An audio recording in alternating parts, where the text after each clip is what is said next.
Have you ever wondered why ancient humans lived in caves? Was it because they didn't know how to build houses? Or were caves actually the safest place to survive in a dangerous world? The truth is much more fascinating than most people think. When we imagine prehistoric humans, we often picture people living their entire lives inside dark caves, wrapped in animal skins, sitting around a fire. But that's only part of the story. In reality, caves were never humanity's permanent home. They were survival shelters, natural fortresses that protected people from a world filled with predators, freezing winters, violent storms, and uncertainty. Today, we're traveling back hundreds of thousands of years to discover when humans started living in caves, why they chose them, what everyday life looked like, and why they eventually left caves behind to build the first villages and homes. Let's begin. Around 2.5 million years ago, the earliest human ancestors appeared in Africa. These early humans didn't build houses. They didn't have bricks. They didn't have metal tools. They didn't even know how to farm. Instead, they survived by wandering from place to place, searching for food every single day. At first, they likely slept beneath trees, rocky cliffs, or in simple shelters made from branches and leaves. Whenever they found a cave, however, everything changed. A cave wasn't just a hole in the side of a mountain. It was a ready-made shelter created by nature itself. No construction, no engineering, no building materials, just protection. By about 1.8 million years ago, a species called Homo erectus began using caves more regularly. They had learned how to make better stone tools and, eventually, how to control fire. Fire completely transformed cave life. It provided warmth during freezing nights. It scared away dangerous predators. It allowed meat to be cooked, making food easier to digest and safer to eat. Suddenly, a cave became much more than a shelter. It became a home. Fast forward to around 300,000 years ago, modern humans, our own species, Homo sapiens, appeared. At the same time, Neanderthals were living across Europe and Western Asia. Both species frequently used caves, especially during the Ice Age. The world looked very different back then. Huge glaciers covered enormous parts of Earth. Temperatures were far colder than today. Snow and ice dominated many regions. Surviving outside without shelter could be deadly. For ancient families, a cave often meant the difference between life and death. So why exactly were caves so valuable? The first reason was protection. Thousands of years ago, humans were not the strongest animals. They had no guns, no fences, no locks. The wilderness was filled with lions, wolves, hyenas, giant bears, and other predators. A narrow cave entrance was much easier to defend than sleeping in the open. One entrance meant fewer directions from which danger could come. The second reason was weather. Imagine trying to survive a freezing winter with nothing but animal skin clothing. Heavy rain, strong winds, snowstorms, extreme heat. A cave naturally blocked all of these. Even today, caves stay surprisingly cool in summer and warmer than the outside air during winter. Nature had already designed the perfect shelter. The third reason was fire. Inside a cave, a family could safely keep a fire burning. The fire provided heat, light, protection. It also became the center of social life.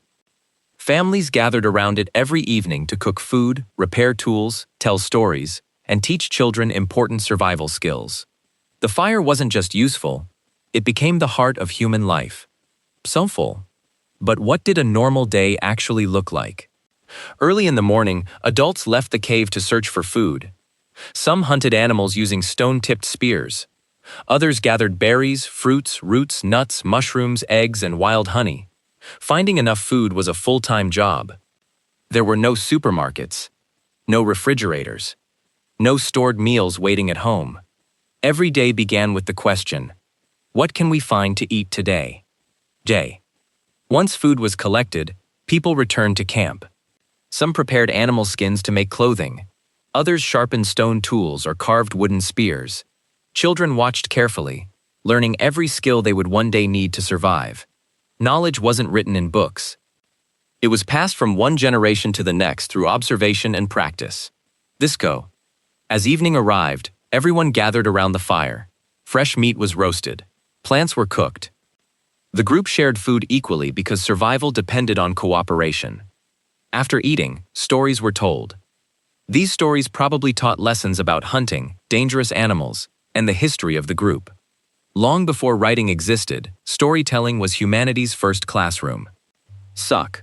When darkness fell, families slept close together beside the fire. The warmth helped them survive cold nights. The smoke discouraged insects. The light frightened many predators. Someone may even have stayed awake to keep the fire burning until sunrise. But information caves were so perfect, why didn't humans simply stay there forever? The answer is surprisingly simple. Most ancient humans were nomads. They didn't live in one place. They followed migrating animals. When food disappeared, they moved. When seasons changed, they moved again. Building a permanent house made little sense if you planned to leave within weeks or months. So, another reason was technology. Stone tools were useful for cutting meat and shaping wood, but they weren't powerful enough to build large, permanent homes quickly. Cutting huge trees with stone axes required enormous effort. Without metal tools, construction was slow and difficult. Whenever a cave was available, it was simply the easier choice. It's also important to know that not every ancient human lived in a cave. In fact, most probably didn't. Many groups lived in open landscapes where no caves existed. Instead, they built temporary shelters using branches, grass, reeds, animal skins, wooden poles, and even mammoth bones during the Ice Age. These shelters could be built quickly and abandoned whenever the group moved to a new hunting ground. Life wasn't easy. Every day brought new dangers. People faced hunger, disease, injury, extreme weather, wild animals. Even a small mistake could become fatal. Yet despite these hardships, humans survived because they worked together.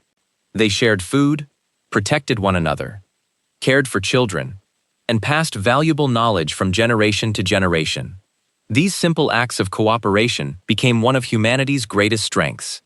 Eventually, something extraordinary happened. Around 12,000 to 10,000 years ago, people discovered farming. Instead of chasing animals across the landscape, they began growing crops. Instead of constantly moving, they settled in one place. They domesticated animals, stored food, built stronger shelters. Over time, temporary huts became permanent houses. Villages appeared. Then towns. Then cities. This transformation is known as the Neolithic Revolution, one of the most important turning points in human history. It marked the moment when humanity slowly left caves behind and began building civilization itself. So, did ancient humans really live in caves? Yes, but not in the way movies often show. Caves were never humanity's only home. They were safe shelters used whenever nature provided them. Most people actually lived in temporary camps and simple huts, moving wherever food and survival required. The reason we know so much about caves today is because caves preserved bones, stone tools, fireplaces, and incredible paintings for thousands of years, protecting them from wind and rain. In many ways, caves became nature's museums, preserving the story of our ancestors until modern archaeologists uncovered it. And perhaps, that's the most remarkable part of all. Long before skyscrapers, roads, and modern cities, every human civilization began with something as simple as a fire burning inside a cave.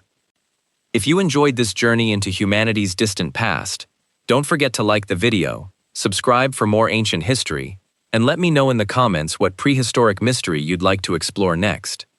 Thanks for watching, and I'll see you in the next adventure.